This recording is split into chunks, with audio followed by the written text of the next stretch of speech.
Hello, hello, and happy Sunday. Welcome to Oracle Hour. My name is Sabrina Rising. Welcome to our broadcast. It's lovely to be here with you all. I am a spiritual teacher and a psychic medium. And it's my honor to channel spirit on your behalf. Thank you for joining me live on Sunday morning. Yeah, we switched the time today, so I appreciate you being accommodating. I can see we already have people live here with us, which is wonderful. I'm excited to jump into live readings today and to talk a little bit more about the mystical senses explained. I want to demystify intuitive work for you and what it means to activate your clairs, to receive information, to develop your intuition for really practical matters. It's important. Lyriel says, hold on a second, we're getting a message here from my all right, good, thank you. Here we go. So I apologize for the interruption. All right, so we're going to talk a little bit more about developing our intuition.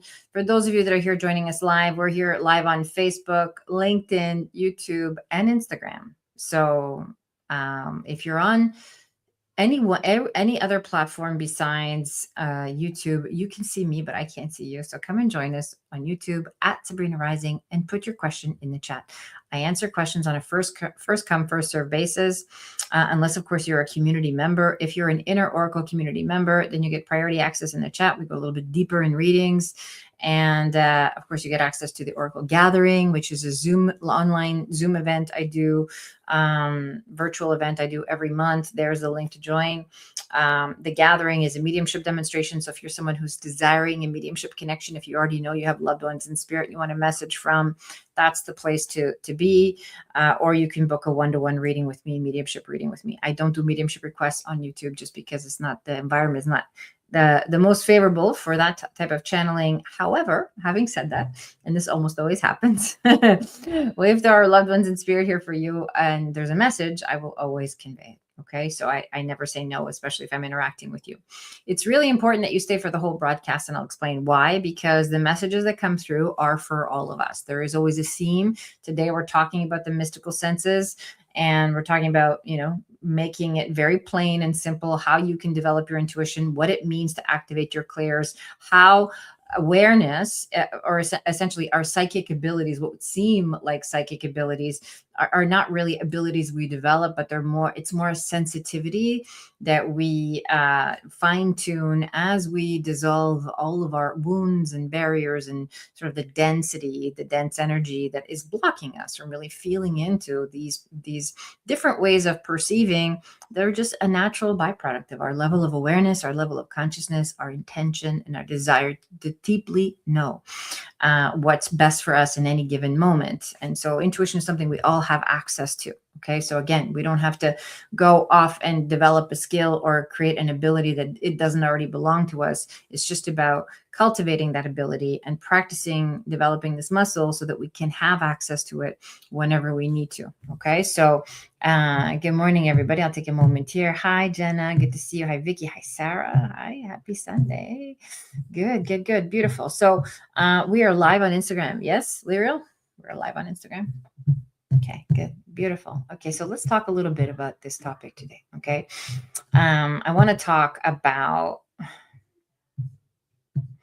intuition, and I want to talk about this mystical senses as I've described it. Okay, so the mystical senses aren't abstract or rare. They're just like natural modes of perception that activate when the nervous system feels safe enough to receive. And this is so important. If you're dysregulated, if you're in reaction, if you're afraid, if you are disconnected, from your body, you're not going to be able to really tune in to these deeper, more subtle energies and really be able to discern what's being, revealed to you. I'll say it that way. Okay. So what's coming through? It could be a vision. It could be a sound, it could be a deep sense of knowing. And we'll talk about the different clairs. Okay. So again, it's really about feeling safe in your body. And this is the foundation for developing our intuitive abilities. Okay. So clairvoyance, clairaudience, clairsentience, intuitive knowing, they're not separate gifts. They're just different languages that consciousness uses to communicate with you. Okay. So intuition arrives, right? It's intuition. And I've used this, I've shared this distinction before in our Facebook community. Intuition is like a natural thing that just arrives and reveals itself to you, while imagination is active, right? It's like something you generate. It's something you put your focus on. Again, when we're talking about intuition, we're talking about receiving, settling down and quieting our inner landscape so that we can receive information, versus going off and looking for an answer, or going off and looking for a sign, or looking for a symbol. Remember, every time we're searching, that's the mind, that's the ego that wants to be engaged, that wants to find the answer that's possibly attached to an outcome. Okay, so again, answers come and are revealed to us when we have an openness. It's kind of like mediumship. Mediumship, we don't go looking for a specific loved one. We just kind of sit in the power, as we say. We sit and we listen to, our intuition. We allow spirit to come forward, and then we sense the presence of whomever is there to bring a message forward, right? So we're not actually going to look for a specific thing. We're allowing for spirit to communicate to us. If you're reading for someone else, it's whatever that person needs in that moment, whoever they need to hear from in that moment. Intuition works similarly. Okay, when we sit down to develop our own intuitive guidance, and if there's a particular thing that you're grappling with in your life, you can set an intention and say, I really need guidance in this area, and then be open to any form of guidance, any form of messaging or symbolism that will direct your focus as it comes to dealing with a certain life issue. Okay, so this is so important. I talk about developing intuition on a regular basis. Obviously, this is my area of expertise, and it's a topic I'm very passionate about, because the mind cannot solve the issue or the problem. The mind is only gives us access to the past, right? So the mind is a repository of past events. It's a database of what I've already experienced, of what I already lived, of what I already have the evidence of, or what I've learned about from someone else, or heard about from someone else, or read about in a book, and so on and so forth. So it's about something that's already happened. That's what the mind can give us access to. The mind is not a guide for the realm of infinite possibilities, because it just hasn't experienced it yet. Okay, so again, if you look at the mind from that perspective, it's a wonderful frame of reference for things that we need to remember, things we need instructions on, whether it's doing your taxes or finding your way around town, or, logistical things. But as far as intuition and living a life that's guided by our inner knowing, the mind is not an accurate frame of reference for that. Okay. So again, we want to look at how intuition arrives in the body and in our realm of understanding, and it really uses the body. Okay, so the body is the gateway. Intuitive information often comes through sensations, emotions, shifts in energy, or subtle knowing, even before words. Sensitivity increases during healing. This is so important for those of you that are in a personal development journey, those of you that are healing yourselves, you're working with a coach, or you're in an intuitive processing, container. If you're doing personal development work, you will become more sensitive. This is normal, and not because there's something wrong. It's just because the protective filters start to soften. All right. Awareness is expanding. So the more you start to embody love, the more you become sensitive, the more you become intuitive, and the more certain things don't really attract you. They become repulsive. They become something you don't really want to participate in. This happens very often for those of us that start are on a healing journey. All of a sudden we don't want certain foods, or we don't want certain substances, or we need certain environments that are more conducive, or we need a different lifestyle to support the evolution of our sensitivity, which is essentially the evolution of your awareness. Awareness and sensitivity go hand in hand. The more aware you are, the more sensitive you become, and the more your intuition comes online. Okay. So psychic perception becomes clear when the ego stops trying to control the message and allows information to move through naturally. Again, this is so important. Okay, truth doesn't come from certainty. It comes from hearing your own internal signal and responding without force. So again, we become sensitive, and then we just listen. It also helps to have implicit trust that the universe is a co-creative energy, that is always communicating to you, and that actually is a benevolent force that is guiding you to your most fulfilled expression, right? It's kind of like, I know that I'm loved and supported and guided every step of the way. Now I just have to believe that that's true in every moment and develop the sensitivity to really listen to the guidance that's available to me at any moment so that I can make those choices. I can move in that way in my life, knowing that this implicit trust is in place, right? Like I don't have to doubt that I'm abandoned or on my own, or that there isn't going to be support for me. That's childhood conditioning. If you ever feel that way in your relationship with spirit, that's not your relationship with spirit. These are anthropomorphic projections of God. You know, we're giving God or spirit human qualities. This is a childhood conditioning.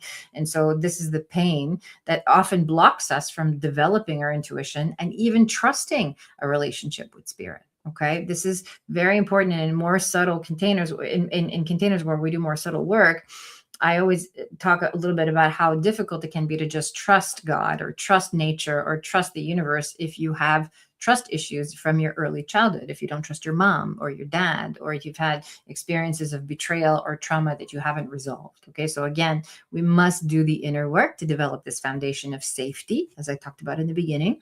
And as we develop our awareness, our sensitivity develops as well. Okay. This is so important. The goal is never to become more psychic. It's always to become more present, more regulated, and more receptive, right? So this is what we're talking about today.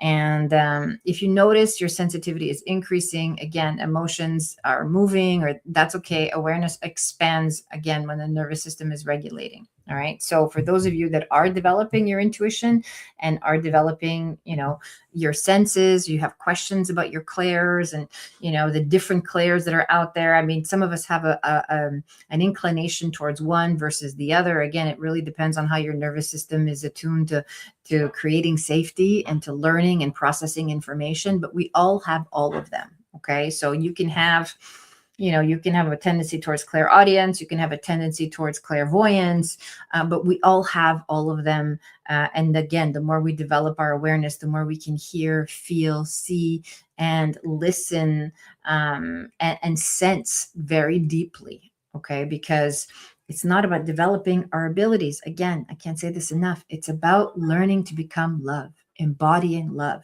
And the more you embody love for yourself, not just love for me as a body or me as a person or me as a facilitator or me as a mom or whatever you are in your life, whatever role you play in your life, but every single aspect of your being, right? All of the aspects of you, your past and your present, loving yourself fully exactly as you are, and allowing for that love to be transmitted through you.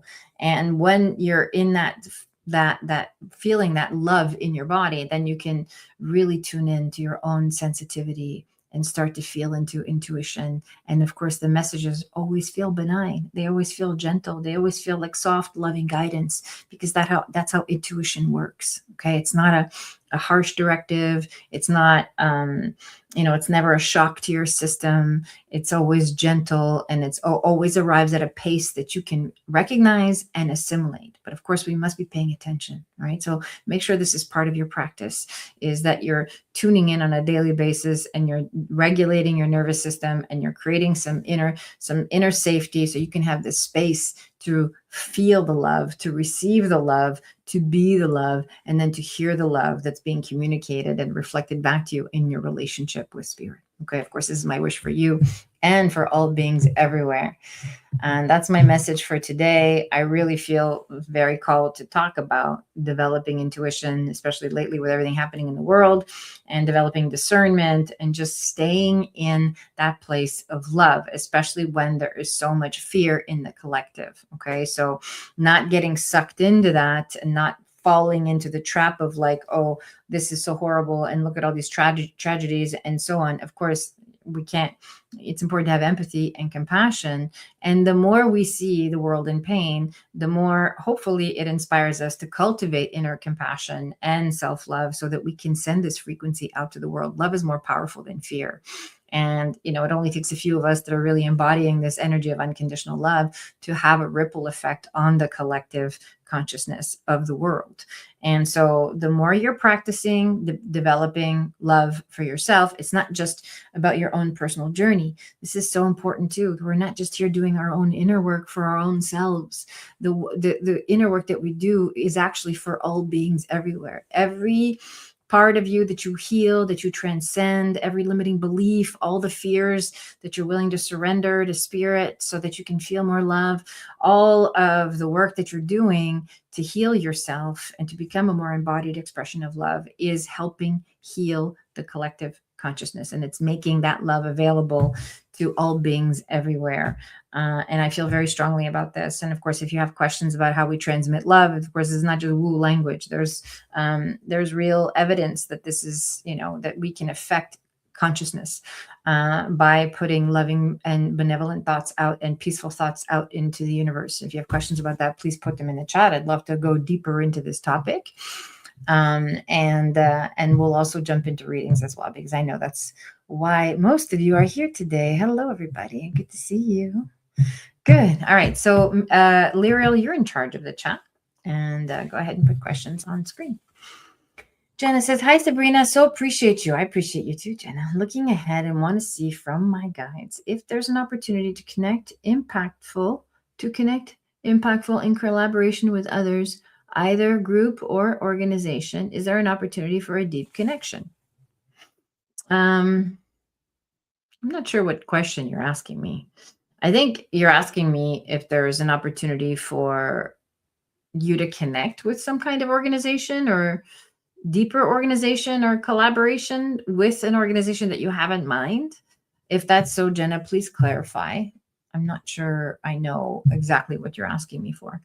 But I'll give you a general sense of what I feel when I tune into your energy.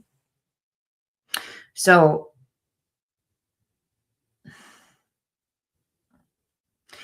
I really believe that you've been through something very tragic, a tremendous loss that has helped you open up your heart and learn how to make yourself vulnerable and ask for support. That's part of what happened to you in your life, was this recent trauma and loss that has helped you sort of connect with like-minded people who are going through the same thing. And this has opened up your willingness to make yourself vulnerable, to connect with others, and to see that there's a lot of healing available at the love in communities, with not just people that are going through exactly what you're going through, but who are experiencing some kind of loss. And I think you're starting to see the distinction between people that are just simply grieving the loss of a loved one versus people who just want to connect to this experience of eternal love. Okay. And this is so important because, even in grief support groups, which are wonderful, and we need them in order to help us, get through the loss and the suffering, it's also, it can't, you want to sort of move on at some point, right? You want to move on and you want to move into this way of operating where you're now seeing this as like, oh, here's the opening for me to connect it with this experience of eternal love and to share this message with other people. I'm going to take what I've had to lead myself through, what I've had to heal myself from, and share it with others to bring hope and light. Jenna says, yes, I would like to collaborate and make a difference. Yeah, beautiful. This is what's up for you, and this is what's coming through. So there is a way for you to start sharing your story. And I think it's important because not only are you someone who has lost a loved one and who is grieving this loss, but you've learned to take grief and you are still learning to utilize this grieving process and allow it to expand your capacity for love. And it's allowed you to connect with spirit. It's allowed you to develop a spiritual practice that you didn't have before. Right? It's allowed you to open up your perception of what's possible in the realm of the spirit, and how that can actually be so healing and a very beautiful context for living. And so I think that there's not only an opportunity for you to share this, but there is an opportunity for you to create like-minded community and it's not going to be where you're living right now. It's actually going to be in a new location. So I see you moving. I definitely see that. I think we've talked about that before. And there is an opportunity to connect with people who need the message that you have, and for you to sort of have this shift in perspective of what it means to lose a loved one versus what it means to stay connected to that loved one, regardless of the fact that they're no longer in 3D, right? And so there's a real important shift there for you, and there is an opportunity for you to collaborate. There might even be actual work, in this field. So that's something that I want you to continue to develop. You might even consider mediumship. You might consider, some way of being involved with these organizations. And I think there's one or two organizations that you might already be familiar with, feels like. Okay. So there is an opportunity to collaborate. You just have to be willing to share your story, and it's calling you into coming out of hiding and coming out of grieving and coming into sharing your experience, strength, and hope with other people. Okay.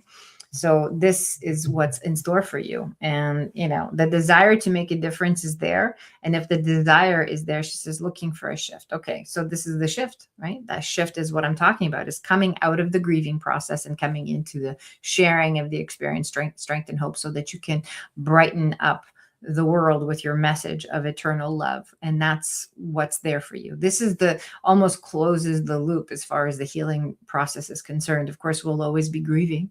We'll always be grieving a little bit. It's something you learn to live with. You learn to move into acceptance with, because you're a human. So you'll always feel the loss of your son, but you won't suffer as a result of it anymore. And that's the shift. The shift is to come out of suffering and into acceptance and peace. Right? The circumstances haven't changed, but you can express the love that you experience in what you've been through and share that for other people who are still in the suffering phase. Okay. And I think that's a lovely, lovely intention. And I think you have support in your community, Genesis. Thank you. I think you have support in your communities too. I actually feel like there's a few ladies that might be encouraging you to do this. If that's not already happening, it's coming, there's some gathering or something like that where you're going to have some encouragement, maybe even an opportunity to speak and share your experience. And that's going to open up something for you. Okay. So I look forward to hearing about that, Jenna. Thank you for coming and sharing with us today. Beautiful. Okay, good. Who else is here today? Any questions? Hi, Sarah. Sarah says, thank you so much for this. So powerful. My body feels much calmer after hearing your words. Oh, I love it. Thank you. There's some good guided meditations. She says, so happy to be here, open and receiving all of the goodness and wisdom I hear today, specifically about Tom. Lessons, or just how to really move past this. Thank you as always. Is Tom a person, specifically about Tom? Is this somebody? Sarah, if you're here, just clarify if this is someone that you have a question about in your life.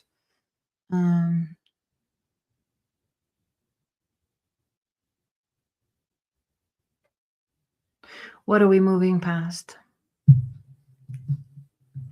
I'll give you a moment to answer, and then I'll just give you a general reading. Oh, he's a person, an energetic entanglement, trying to get him out. Okay, good. Thank you for clarifying. Okay, so you cannot be entangled with anyone without your participation and consent. Okay, so untangling yourself from a person's energy starts on the psychic and spiritual level. And of course, there's physical actions you can take, to set boundaries and to, whether it's blocking this person. I actually think there's a physical boundary that's necessary here. Not necessarily like in person, but perhaps maybe like a not following each other on social media or something like that, like just kind of like a boundary, right? So that this person is not in your energy field. Okay, so there is an actual act of physical boundary that you're establishing. But more importantly, in this case, it's your thought process. Okay, so when we think about someone and we put our, energy flows where attention goes. So when you put your attention on something, you're actually creating an entanglement. Right? When we stress about something, you're creating an entanglement. When you put your focus on another person, we're communicating with them telepathically. Okay, so, and again, we'll go back to the topic that I was discussing earlier. the more aware we become, the more sensitive we become, the more we realize, hey, we're not separate. Like if I feel something and think about something, that person is thinking about it. That person feels me and thinks about it too. And this happens all the time. You think about someone and all of a sudden the phone rings and it's them, right? So this is a very real phenomenon. So if you're trying to get him out, make a decision, internal decision, that you want to remove this energy from your body. Okay. Again, you're not powerless. You're not a victim. This is spirit coming through very clear here for you to know that you have what it takes to decide and choose that you no longer want this energy in your environment. I release this, I'm letting it go. I'm clearing it, in across all lifetimes, and I'm setting a very clear boundary here. Okay. So there's a part of you that feels, yeah, I think like you have a high tolerance, okay? And there's a part of you that feels like somehow on some level, unconscious level, like you've kind of invited this in, or you have to deal with this, or that this is an ongoing problem or issue that you can't get away from. It's none of that's true. You can actually clearly cut the boundary or cut the ties here by taking control of your thinking, your thought process, so that you're not putting your energy there all the time. And of course, you can do a visual, grounded meditation where you just see the boundary being established so that you're not connected to this person anymore. But then you have to do the inner work also to just move out of fear and into love, into I'm safe in my body and nothing can harm me, right? There's always this I feel like there's this perceived threat that you operate with both consciously and unconsciously that doesn't have to be part of your reality anymore. Okay. So I want you to really sit with this. Okay. So the physical boundary, you take the action, make the decision, take the action, and then do the energetic work to really not allow your thoughts to go there anymore. Okay. It's really important for you, especially as we talk about, especially as we talk about like energetic hygiene and just doing the things that you need to do to really feel safe and grounded in your own body, regulating your nervous system. Here's what I want to say too. This energetic entanglement is, it feels more psychic at this level, at this stage, than an actual physical threat. Okay, so doing the work to really close that out and release it, using your breath work, using the peace process, and all the tools that you have to really ground and feel safe in your body is enough to push this energy out of your sphere. Okay, we can attract and repel whatever it is we desire in our lives based on the frequency that we're holding. Okay, so we got to strengthen that frequency of like, I'm safe and protected and I'm at peace, and nothing can harm me. We got to strengthen that frequency. All right, and that will really, really help create a shield, okay, for you at this time. I also feel like this person in particular, he doesn't really mean you any harm, but it's mostly like a toxic entanglement. Okay, so it's just like it's an old pattern, something that you need to get rid of, rather than someone that you need to be afraid of. Okay, so I hope that's helpful, Sarah. If you're still here, please validate. Let me know if that is helpful for you. So just not to really move. Yeah. The other thing I want to say too, Sarah, before I wrap up and move on to the next person is, I just wrote and circled boundaries before you said that. So thank you. Yes, it all makes sense. Spirit generally needs to be strong with me. Much gratitude. Yes, lifetime sending love received. Okay, good. Beautiful. I want to say too that,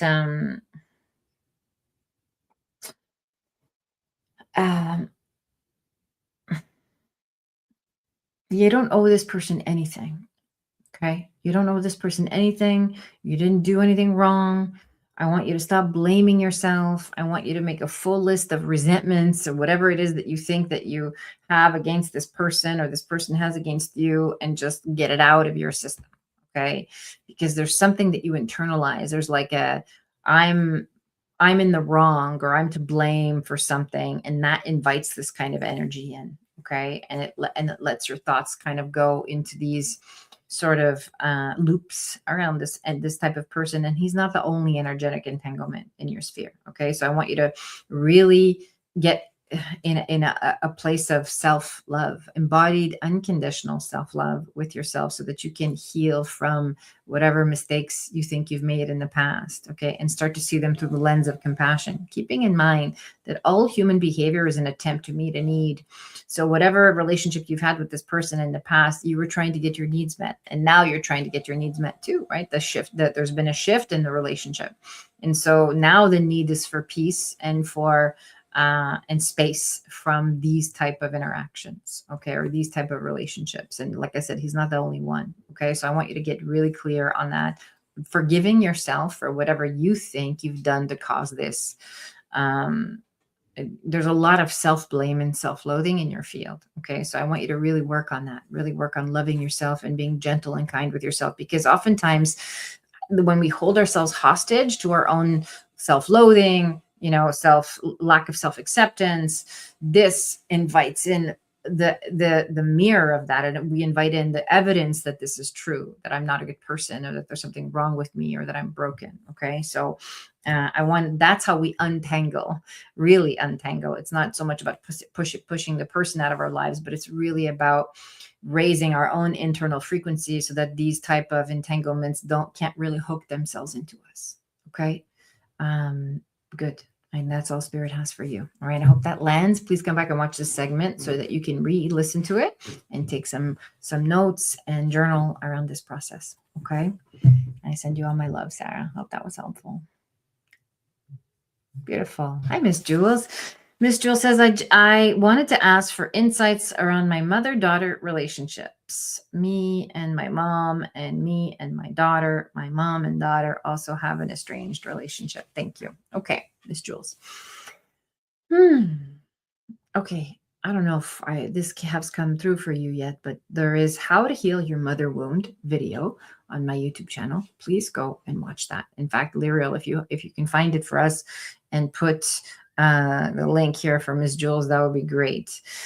Wounds get passed down from generation to generation. You're not an individual, a unique individual having a random experience. Okay. In fact, we are the products of our ancestors, both all their successes and their intentions and the goodness and the good karma they've cultivated, and also all of their unresolved issues and pains and trauma. So we are literally playing out the continuation of whatever legacy we inherited from them. Okay. So this is very important to understand, that you are part of a system. She says, yes, my mom had a strained relationship with her mom too. Of course. Yeah. Thank you, Lyra. 100%. And these are patterns in families. Okay. So in fact, if you look at your current life circumstances and you assess what it is that you're struggling with, let's say I have a ongoing issue in the relationship with my husband, or I have an ongoing issue in your case, in the relationship with my daughter, this is a problem. You want to look at your relationship with your mom and her mom and your grandparents and great grandparents. It's all there. It's always replays in a way that's relevant to your current circumstances. Okay. So strained relationships are a result of unmet needs. That's all they are. So when you understand what needs were not met in your relationship with your mom, if the possibility exists to be able to communicate those needs to her and do some healing around these, have some healing conversations, which are transparent dialogue with your mother directly, so that you can address some of these unmet needs. That would help untangle some of the pain and the wound in your relationship with your mother.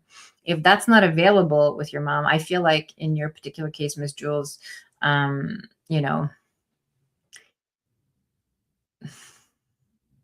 feel like talking to mom might be very challenging at this point. There's a lot of defensiveness, and there's a lot of years of accumulated resentment that makes a dialogue difficult That doesn't mean you can't talk to her though. Okay. So when a conversation is not available in 3D, or you feel like it's just not going to go anywhere, like you're going to get shut down, and you're going to re-experience the wound of feeling rejected and traumatized in the relationship with your mother and hurt, then you can talk to her higher self.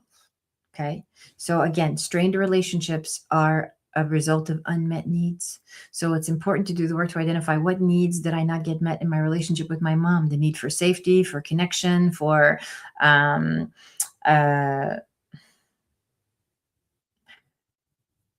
in your case, like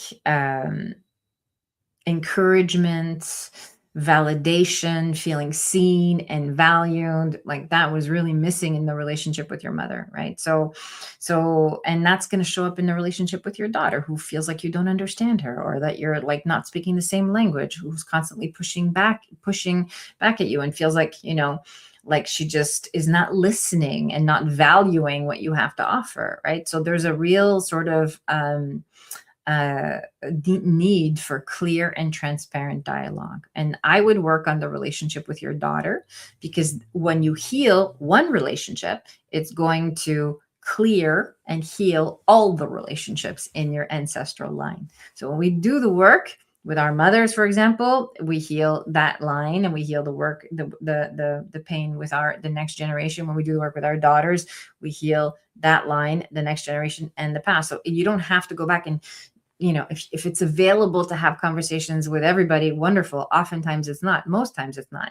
If you do the work to actually alchemize the pain in one or more significant relationships, it actually heals the whole family system. Okay. And everybody feels it. People, even those that are in spirit, will feel it. It actually helps neutralize the karma of this family system. Of course, we're looking at this from a very broad perspective now. Okay. So again, let's bring up her original question, Miss Jules. Okay, so insights around my mother-daughter relationships. Okay. So I actually feel like you need to address the relationship with your daughter first. Okay. And instead of talking at her, really developing the capacity to listen and ask questions and be non-judgmental, and not jump in with your own sort of biases and views of what she should and should be doing.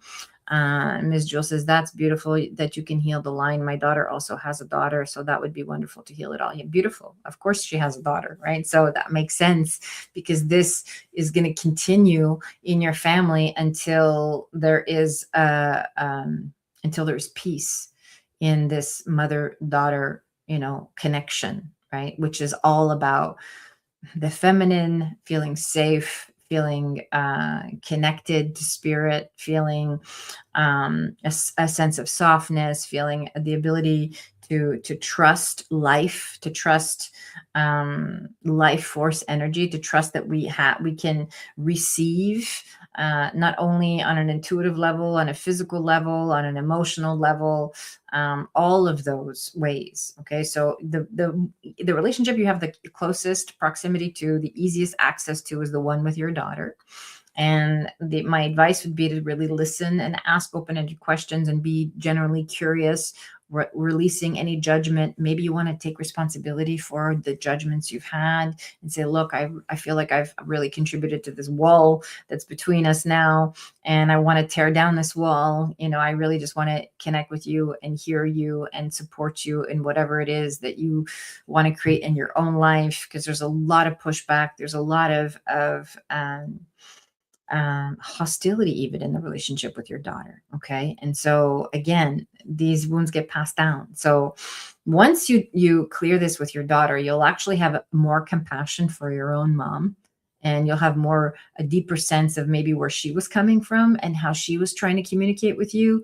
And so it'll give you an opportunity to really forgive her as well. Okay. So forgiveness is the key that opens the door to higher states of consciousness. It's a portal. It's not about condoning what happened. It's not about, just kind of, turning the other cheek, or, taking the high road, or any of those expressions. It's really about acknowledging what happened, but making peace with it, and accepting that we can't change the past and forgiving it because you want to be at peace with yourself and you want to be at peace in your relationships. Okay. So there is a need for forgiveness and on all sides. And your mom needs that from you too, even though it feels like she's very stubborn, very rooted in her thinking and really kind of stuck in her ways. Okay. So this is important for you is to be able to see that mom is not so hard and she's not so tough and she's just, I feel like there was a lot of fear when she was raising you. And so she was extremely difficult with you because of her fears of what might happen to you, right? And you're doing some version of that with your daughter, okay? So again, all human behavior is an attempt to meet a need. What need are you trying to get met? Your relationship with your daughter that's causing this friction. So that's the work I want you to do so that you can really feel into it and start asking open-ended questions and getting curious and develop the capacity to forgive. Okay. That's my message for you. Hi, Rhonda. Good to see you. Rhonda says, I heard your message to Miss Jules. Okay, beautiful. I love that. I love that. Okay. Lily says, hi, Sabrina. I have a similar situation with Soul Wander. If you could please provide insight. I don't know if there's anything you can help me see about myself and Robert to provide insight and discernment. Okay, let's do this question of this energy to clear. Okay. Okay, Lily. Let's see. Bring this back.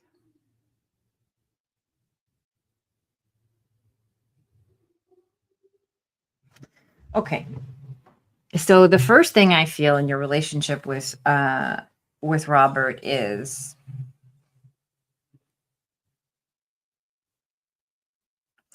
I think if you're really honest with yourself, you'll find that you've been needing something from him for a really long time. And it's not something that it's a need that cannot be met in this relationship. Okay, I'll put it like that. And I think the more honest you are with yourself, the more honest you'll see that this need is something that you can actually learn to meet for yourself, and that it's time to let this relationship go. You know, I feel like Robert was in your life to teach you something, but not to be in your life with as someone that you can continue to build with. Okay. Like some people, come in for a reason, a season, how the expression goes. This is his reason for being in your life, is I feel like it's to teach you not only good boundaries and not only self-love and self-honoring, but also that you can stand on your own 2 feet. That you have the ability to take care of yourself, to be on your own. Good message, Lily says. Okay, good. So I'm glad this is resonating for you.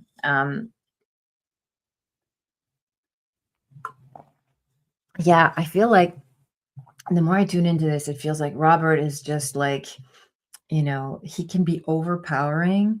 It actually feels like a bit of a really kind of a strong presence that destabilizes you, that takes you out of your center, where you're looking to him, to make sure that you're doing okay. Is this okay? Like there's a need for approval. There's a need to make sure that this person is appreciating what you're doing or recognizing what you're doing or valuing what you're doing. Lily says, oh, every word you're speaking was unplugging those energies. Okay, good. Beautiful. So, like you don't need anything from this guy. You really don't. You don't need him to see you. You don't need him to validate you. You don't need him to acknowledge you. You don't need him to approve of what you're doing. You really don't. And this is, spirit coming through very clear to remind you that you have more power than you think you do, and that it's about cultivating the foundation of safety within yourself to be able to see very clearly the role this person has played in your life, and that you can walk away from it whole and complete. Okay. And again, the best way to untangle an energetic connection is to stop thinking about him, to stop putting your energy there, to stop needing something or wanting something from this person. Even just sometimes we have to sort of make peace with the fact that we may never have 3D closure. Okay. That's important for you. It's also important for Sarah, since this is a very similar themed message. It's important that we realize that sometimes we just can't have that 3D closure because the other person is just not there or available to us for us to have this completion. Okay. That doesn't mean you can't have closure, right? We don't need the other person's participation. You can talk to their higher self. You can set the energetic boundary. You can create the visuals. You can do the inner work to untangle yourself, because you're the only person you have control over, and therefore you're the only person you can be responsible for. Okay. This is very important for you. Again, the less vulnerable you are to this energy, let me say that differently. The more rooted you are in your own sovereignty and self-governing, the capacity to be self-governing and self-aware, and just believing that you are, safe in your own body, the less susceptible you are to this type of energy in your life. Okay. The more you'll see like, oh, I don't need this anymore, or it's very clear for me to separate myself from this energy. Okay. So the season of Robert has sort of passed in your life, and it's, in your heart, like even as I'm speaking this, that it's done. Right. And so now it's just a matter of you collecting those parts of yourself that are entangled in this dynamic, so that you can take your power back. Okay. This is so important for you. Okay. I hope that resonates for you, Lily. It's good. It's good for you to set this boundary and to sort of take your power back. Okay. And this is a pattern for you in terms of male relationships. Okay. So take a break from male relationships, or from getting into another male relationship, for inviting another male energy into your life that's similar to this. Now that you're aware of it, you don't need this lesson anymore. Okay. And you can thank Spirit and say, thank you for making it so obvious and so clear, the work that I need to do to untangle myself from this type of dynamic. And I don't need these lessons anymore. I'm complete. Okay. I've got it loud and clear. Lily says, whoa, that was like jumping into a refreshing pool of spirit. And yes, I felt it was very much the polarity of patriarchy that I'm finally cleansing totally. Beautiful. I love it. And again, we all have this sort of these I want to say these bad daddy projections, in our male relationships. We all have some element of this in our lives at some point, whether it's our early relationships or later relationships. It doesn't really matter at what point in the timeline of your life. It's about it's really about seeing that we're not victims. We're not susceptible to some kind of overpowering energy. We don't have to conform or comply or seek approval or externalize our need for validation and self-worth and love. Okay. These are all things that we can actually cultivate for ourselves. We must cultivate them for ourselves in order for them to be fulfilling and in order for them to be sustainable. Okay. And for your nervous system to feel legitimately safe and regulated, it must come from something you're doing for yourself. It has to come from within. Right. And that's how you untangle this, and you take your power back, and you stay rooted in your own awareness, your own identity, your own self-confidence, your own elevated self-esteem. This is, again, we're raising the internal frequency. So now we're creating the environment that we want to live in, that invites in relationships that can meet us at that point of reciprocity, mutual respect, mutual understanding. Okay. So this is something, and this is an activation for sure. This reading that's coming through, not just for you, Lily, but for me, for all beings, for all the women that are listening, all those of you that are watching live in the replay, withdraw your participation in things that don't bring you joy, in things that don't honor you, in things that don't elevate you, that don't fill your heart, that don't honor you. Just simply withdraw your participation and start to look at where you've allowed this in your life, so you can fill in those gaps with awareness, with compassion, with empathy, with self-forgiveness, and ultimately self-love. And as you do this, you replenish your own cells. It's kind of like, it's like reminding each cell that they're worthy, that they're whole and complete. And this is how we attune our frequency to having, relationships or with like-minded people who share our values, right? To upgrading our overall lifestyle. Okay. This is so important for you, Lily, and it's important for everybody who's listening. Okay. Good. Beautiful. Rhonda says, hello, Sabrina. Do you have any insights about what's going on with my daughter? She's not being forthcoming. She recently said she had to downsize her living arrangements. Yeah. Okay, you're listening to all these mother-daughter messages, I'm assuming. Now that I'm thinking about my question, perhaps I'm not supposed to know what's going on with my daughter. Here's what I'm going to say.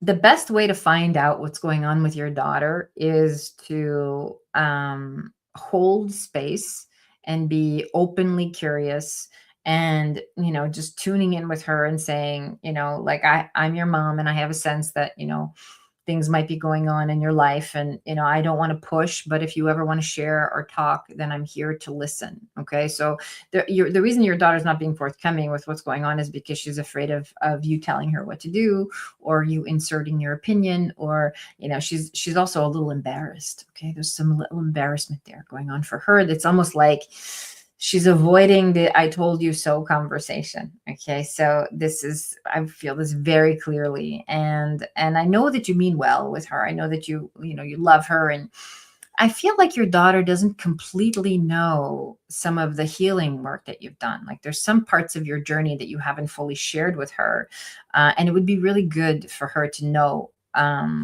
Like the depth of which you've healed, and maybe even talking about some of the inner work you've done around healing your relationship with your mom, and how you want to make sure that that the two of you are in a really good place with each other, and that you're a safe place for her.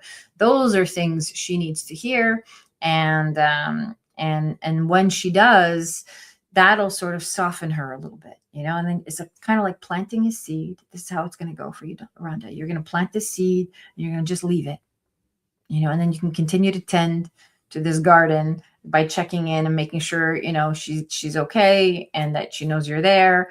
And then eventually she will blossom into someone who tells you what's going on. Okay. She's self-conscious about what's going on in her life. And that's part of what's preventing her from being so forthcoming.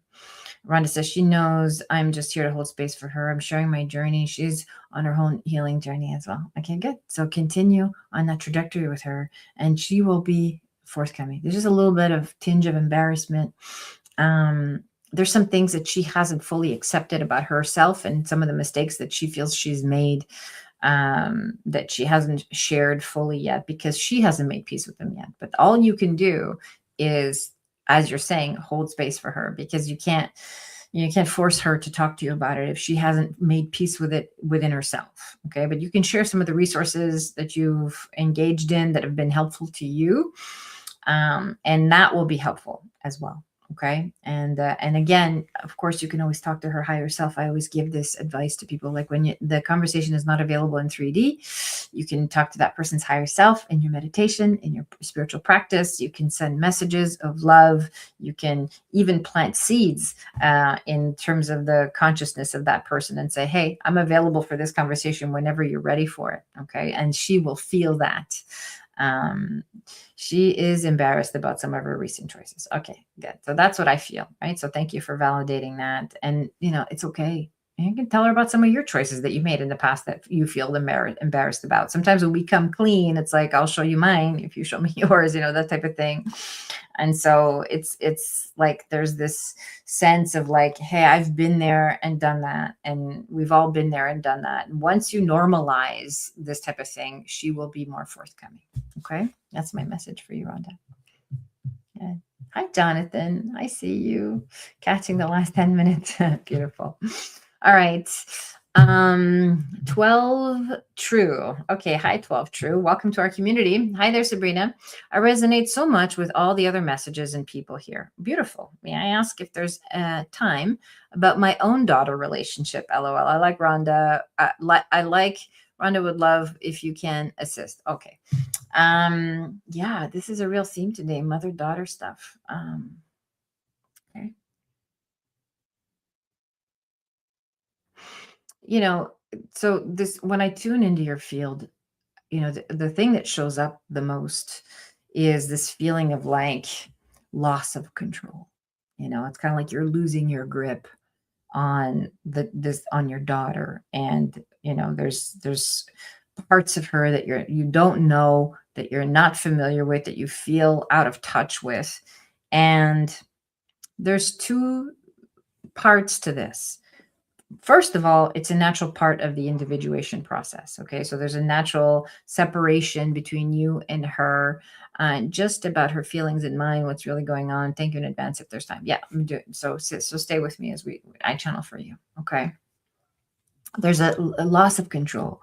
And I actually feel, when I tune in a bit deeper, your daughter is feeling a bit powerless in her own life. She's experiencing a loss of control. Okay. So she's trying to find her footing and her, her point of safety, inner safety and outer safety, and whatever she's going through in her life right now. And so what's really going on is that you have an idea of how you see your daughter, or how you'd like to see your daughter, and she can't meet you there because she's going through something that you may not know fully about. I actually feel like you don't know some of the details. Okay. So again, the need here is for clarity, for transparency and connection. And I actually feel like your daughter really needs you, but she doesn't know how to broach the subject, or she doesn't know how to open up about it or talk about it. So, and there's anger there. There's anger, and there's a little bit of fear of what you might think or what you might say. Okay. So, what I want you to do again is just let go of your expectations, let go of any internal judgments you might have, or any like needing something from her, and just be willing to meet her where she is, keeping in mind that she is a unique individual having her own experience.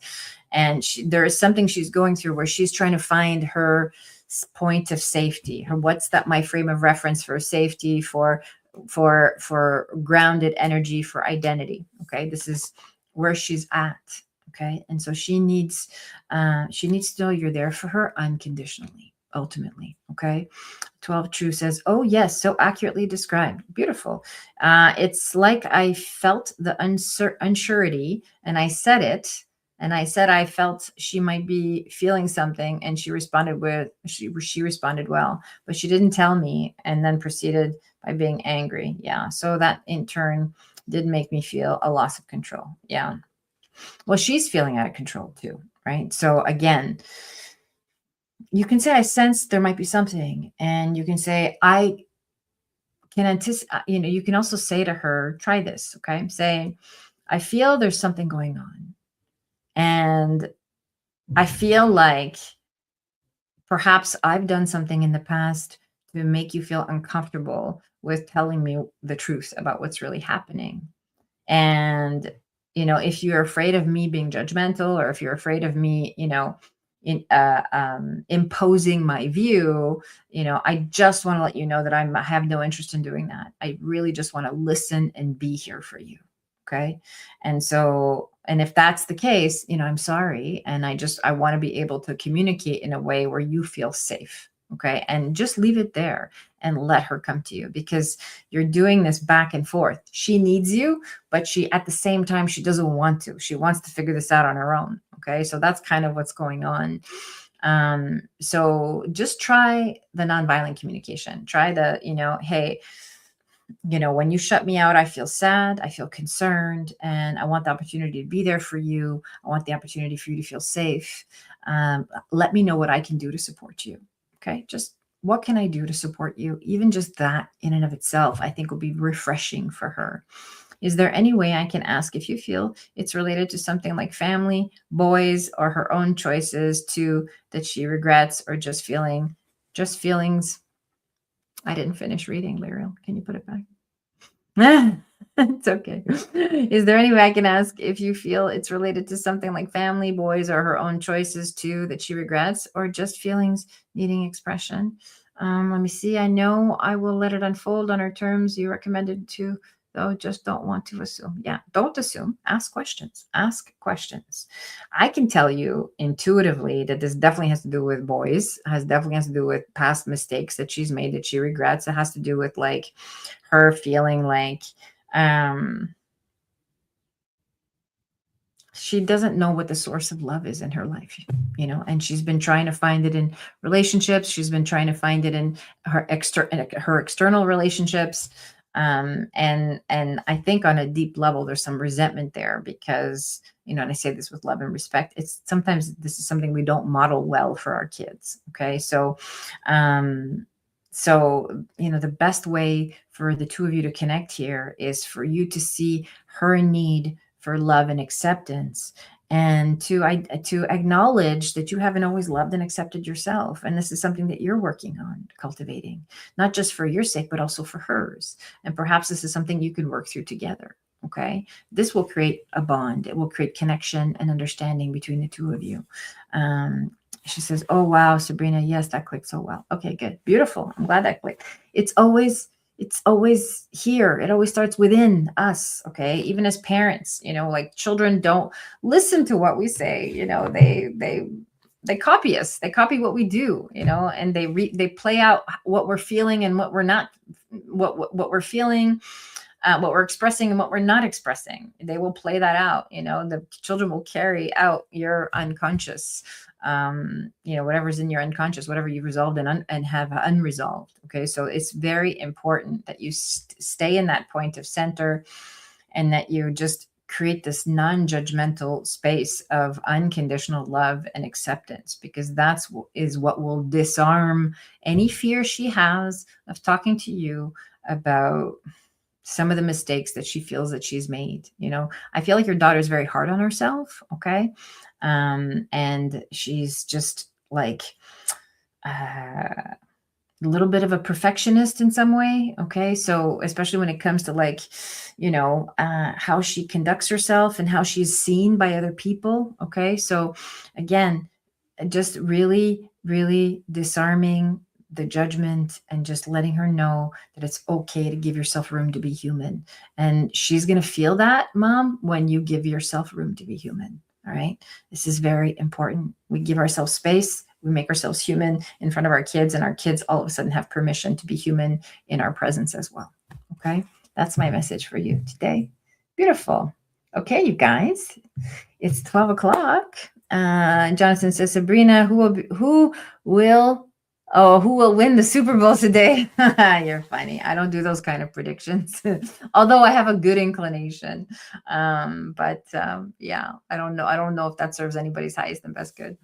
But thank you for being here, Jonathan. I appreciate your support. And thank you, everybody. Rhonda says, thank you for the excellent nonviolent communication. Thank you for your love and your compassion to everyone. Protect your energy and be good to yourself. You too, Rhonda. Thank you, everybody, for joining us today. I love you all so much. It's so good to be here with you in community. If you got your question answered, wonderful. If you didn't, I will be back here on Thursday at 1 p.m. Pacific. And so look for the notification. Please don't forget to like and subscribe. When you subscribe, you'll get the notification of when we're going live as well. So you can come here and put your question in the chat. If you can't wait that long, feel free to book a reading with me. Lyra will put the link here for readings, and you can come and book a one-to-one. We can do a deep dive together and go a little more into the details of what's happening in your life. Okay. So in the meantime, enjoy your Super Bowl Sunday for those of you that are participating. And I will see you all on Thursday at 1 p.m. Pacific. All my love.